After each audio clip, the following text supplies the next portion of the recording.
შეიძლება გვესაუბროთ როგორ გავუღოთ უფალს გულის კარი.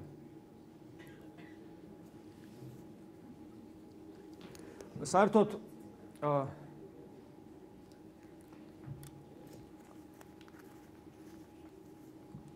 ერთ-ერთი მთავარი პრობლემა ეკლესიაში ეს არის, როცა ჩვენ გვავიწყდება ჩვენი მიზანი ეკლესიური ცხოვრების დროს. ჩვენი მიზანი არის ქრისტე. ქრისტეა ჩვენი მიზანი. სულიწმინდა ღმერთი გვეხმარება ამ დიდ საქმეში, როგორც ნუგეშინის ცემელი. ვერავინ იტყვის უფალო იესო, თუ არა სულიწმინდის მიერ, პავლე მოციქული გვასწავლის. მაგრამ თუ ადამიანს მართლა აქვს ამის სურვილი, რა თქმა უნდა, მამაი, ძედა, სულიწმინდაი არ დაახანებენ და ჩვენთან იქნებიან, ჩვენს გულში დამკვიდრდებიან. თავარი მე მქონდეს სურვილი. და რომ მქონდეს სურვილი, უნდა ვიცოდე ვინ არის ქრისტე. ადამიანმა არ შეიძლება ისე იცხოვროს ქრისტიანულად, რომ მან არ იცოდეს ქრისტე ვინ არის. ნებისმიერი გადახრა ამ ცოდნიდან უკვე პრობლემას ქმნის. მე უნდა ზუსტად ვიცოდე, დანამდვილებით, განცდით, მთელი ჩემი არსებით, რომ ყოვლის შემძლე ღმერთი მოვიდა ადამიანად და იმდენად უსუსური შეიქმნა თავისი ნებით, რომ ჩემგან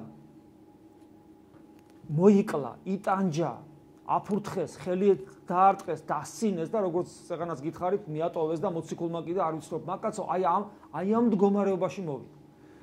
ადამიანი, რომელიც ამას გაიაზრებს სიდიადეს სამყაროს შემოქმედისა და გაიაზრებს სამყაროს შემოქმედის აი ამ კენოზის, ანუ დამცრობას, დამდაბლებას ჩემთვის, ამან არ შეიძლება გული არ აგიჩვილოს და არ მოგინდეს მასთან კონდეს ურთიერთობა. მასთან ურთიერთობა ხშირად მithქვავს. არ არის უბრალოდ ღმერთთან მისი ერთგულება, ქრისტეს ერთგულება, არ არის უბრალოდ ღმერთისადმი ერთგულება. ღმერთი ადამიანად რო არ მოსულიყო ღმერთისადმი ერთგულება, ნუ რაღაც კანონებს შევასრულებდით, რომელიც მან დაგვიწესა. და ეს ადვილი იქნებოდა. მაგრამ ქრისტესადმი ერთგულება ძალიან რთულია, იმიტომ რომ ჩვენ მას ვერ უერთგულებთ მხოლოდ როგორც ღმერთს რაღაც კანონებით. არამედ ჩვენ მას უნდა უერთგულოთ როგორც ადამიანს, რომელიც ძალას არავლეს, რომელიც სუსტია, რომელიც დაიჩაგრა, რომელიც უსამართლობას ემსხვერპლება, ყოველ დაჩაგრულში, ხო, უფალი ესე გვასწავლის, ყოველ დაჩაგრულში მე უნდა მხედავდეთო, ხო, ესე გვასწავლის, ამით განგჟითო. რატომ? იმიტომ რომ ქრისტესადმი ერთგულება, ანუ ღმერთისადმი ერთგულება როგორც ადამიანისადმი სწორედ ამას მოითხოვს. გაყვე გოლგოთამდე და დაიმსახურო იოანე მოციქულთან ერთად სიტყვები, აი ეს სიტყვები ყოვლადწმიდა ღვთისმშობლოსო მიმართავს, თავის დედასო, ეს შენი შვილია ამიერიდან. და მერე იოანეს რო ეუბნება, რომ ყოვლადწმიდა ღვთისმშობელზე, რომ ეს შენი დედაო ამიერიდან. აი ეს, ანუ საკუთარი ოჯახის წევრი გახადა, მართლა ძმა გახადა. ქრისტეს დედა რო, შენი დედაა, შენ ქრისტეს ძმა ხო გამოდიხარ. ანუ შენ ქრისტეს ოჯახის წევრი ხდები.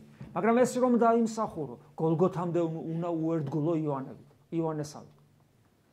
ეს ნიშნავს იმას, რომ ყველაფერს, რასაც ჩვენ ვაკეთებთ ეკლესიაში, ეს ყველაფერი იყოს მიმართული მაცხოვრისკენ და ყველაფერში ვესწრაფოდეთ და ვეძებდეთ ურთიერთობას ქრისტესთან. ურთიერთობა ქრისტესთან. ქრისტესთან ურთიერთობა. რას ნიშნავს ქრისტესთან ურთიერთობა? აი გული როგორ გავუღო. ზოგს გონია ეს ემოციური ანთებულობა რაღაც.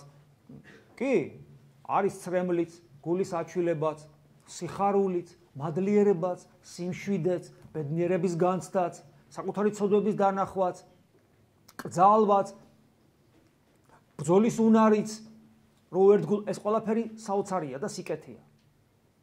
მაგრამ ჩვენ ვიცით, ძალიან ხშირად ეს, რაც ჩამოვთვალე, შეიძლება არც ერთი არ გქონდეს. ისიც ვიცით, რომ ადამიანი შეიძლება ეგზალტირებულ მდგომარეობაში იმყოფებოდა, ეს ყველაფერი გქონდეს და ყველაფერი ტყუილი იყოს და ქრისტეს არ უკავშირდებოდეს. როგორ გავარჩიო? ეს ყველაფერი რაც ჩამოვთვალე, არის კარგი, მშვენიერი, მაგრამ არა აუცილებელი. შეიძლება ეს ყველაფერი არ გქონდეს, მაგრამ ქრისტესთან ურთიერთობა მაინც გქონდეს. როგორ ადამიანი იკითხავს?